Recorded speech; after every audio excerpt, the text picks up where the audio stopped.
بصوا يا جدعان، كاني باجا. الله يسهل لك يا الله يسهل لي. مين اللي هيعمل الاعلان؟ مش انا؟ انا. انت؟ اه. طب التليفون اهو، الكاميرا اهي. ده اختراع جديد بتاع ميسو يا شباب. احنا اول مكان في مصر عمل من السوشي برجر. تعالى اوريكم بيتعمل ازاي. اول حاجه بننزل بيه في الزيت، وده شكله لما طلع من الزيت. سامعين الصوت؟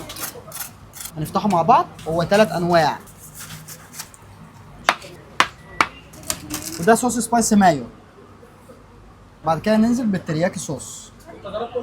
بعد كده ناخد السمسم وننزل بالبصل الاخضر.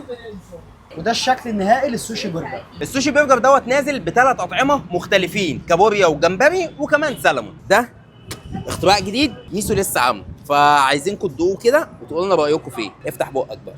هتاكلني ولا ايه؟ هاكلك بايدي كمان وانت قليل والله العظيم. يلا إيه بسم ميسو الله. ده؟ ايوه ميسو. يلا بسم الله. قطمة فود بلوجر قد الدنيا دي. استطعم براحتك وقول لي بقى يا جدع والله بامانه. لا جامد قوي يا عم انا مش عايزك تطبل لهم، قول رايك. كمان عرفني. حلو. لا طب ايه؟ خدي كملي. ايه؟ وبكده نكون وصلنا لنهايه الفيديو. استنوا فيديوهات جايه كتير عشان هنخرب الدنيا مع بعضينا.